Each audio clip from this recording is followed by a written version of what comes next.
How you guys doing? It's Batman2X, and as you guys can read up there, it's a Left 4 Dead 2 review. As you can see, I'm a little box compared to the big screen of me playing Left 4 Dead 2.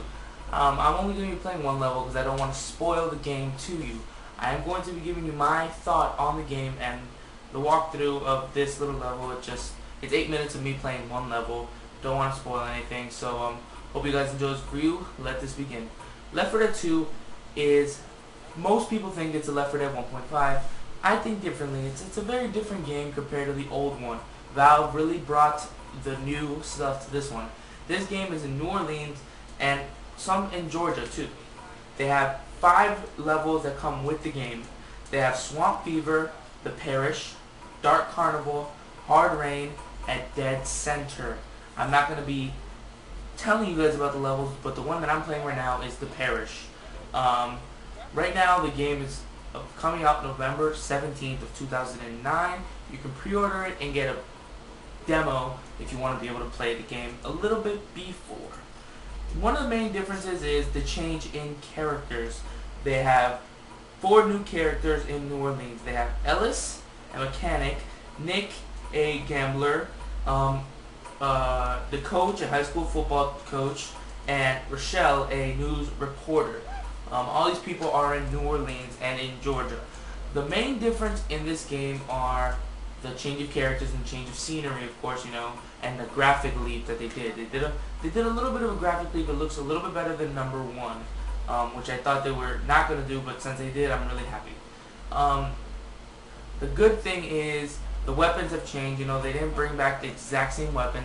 They brought back the faithful pipe bomb and Molotov cocktail.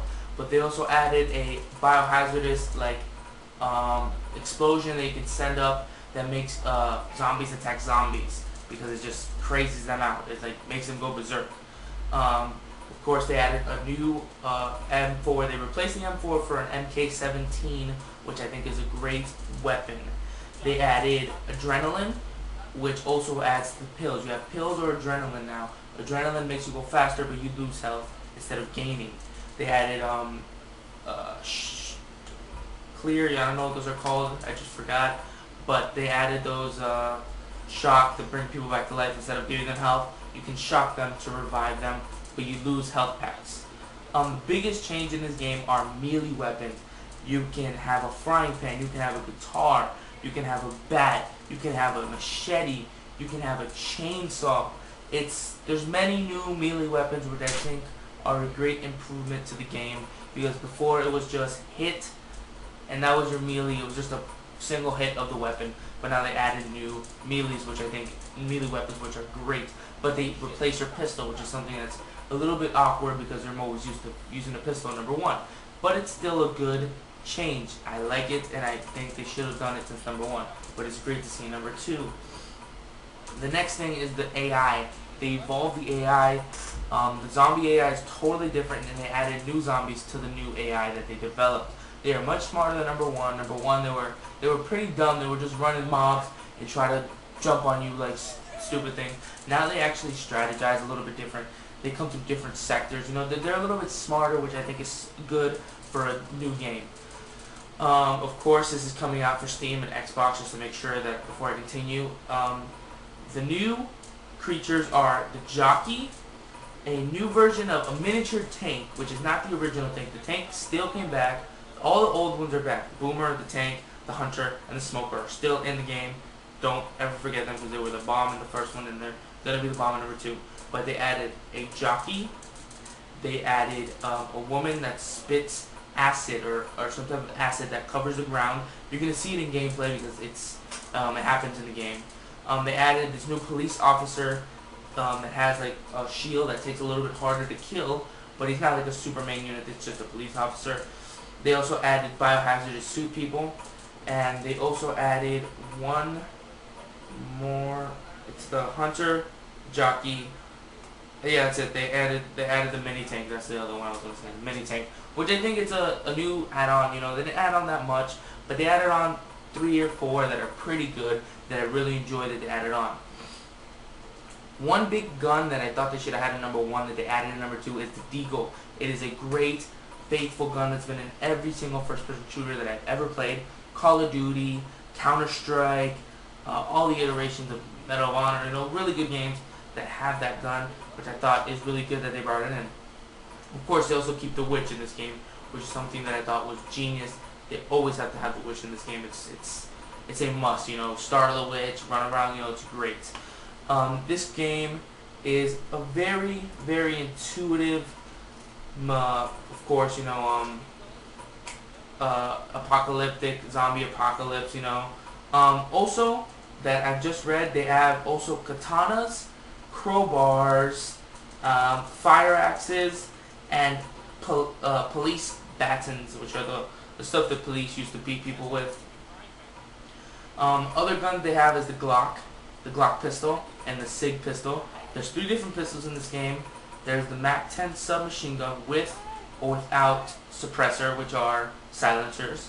An FN SCAR assault rifle, an AK-47 assault rifle, a sniper, a pump shotgun, an automatic shotgun, a heavy machine gun mounted, and a grenade launcher, which I think is something really smart for them to add. It's going to be really fun using all those guns and melee weapons. Of course, the survivors. Ammo type are explosive ammunition, which makes you, grenades. It has Molotov and all those. Adrenaline, ammo packs, defibrillators, that's what those are called, and bill bombs. Next are I'm going to talk about my aesthetic of thinking about the game. I think the game is going to be great. Well, I know the game is going to be great because I played it already. But for you guys that think it's going to be Left 4 Dead 1.5, don't think that this game is going to be original to the max. The only thing that I'm worried about was the daytime, and I'm not worried anymore. It's still scary even though it's daytime because the new zombies are crazy. You're still gonna have some crazy awesome moments when you're playing 4-player co-op at your house with your friends, screaming like little girls. But the daytime does take away a little bit. If it was all dark, it would still have been scary. But there are gonna be some dark moments, as in the Dark Carnival and another map that I don't want to unleash. That's a survival map. It's going to be in dark. Most of this is in New Orleans and in Georgia. The maps are very aesthetically pleasing to the eye. The graphics have done a major leap. They're really this game is really worth a buy.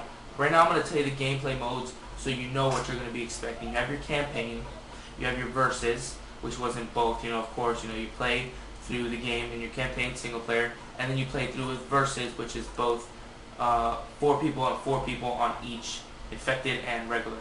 And then you have survival, which is 4 people surviving the carnival, the Dark Carnival. It's a map that you can do survival in. It's just basically live as long as you can until you cannot live anymore. Scavenge is basically searching for stuff. You have to find things. It's like a scavenger hunt between 4 on 4. Which is something that they've added new, which I think is pretty smart. They had to add a new mechanic to the game, which is kind of different, but I think it's really smart to do in the game. The PC requirements for this game are Windows 7, Windows Vista, Windows Vista 64 XP. You need to have an Intel Core 2 Dual 2.4, 1 GB or 2 gigs for Vista. DirectX 9, at least 7.5 gigs of space, and a sound card compatible with 8.9. My computer right now is an awesome rig that will run it no problem, and it has been running it. So this has been a great and awesome review. Hope you guys enjoyed this review. My quick overview on this game is a definitely must buy. For the PC, if you have a Steam account, must buy. Xbox, must buy. Don't know why they didn't release the PS3. I heard Valve doesn't like developing. Hopefully they will release sooner or later for the PS3. This game is a 9 out of 10 because it did take, they could have added a few more things that I thought they were going to add, but they didn't. But I'm going to give it a 9 out of 10. Still a great game and a must buy. I'm BadMat2X. Thanks for watching my video. Follow me on Twitter at BadMat2X and email me at badmat2x@gmail.com. Subscribe if you like my videos. Peace.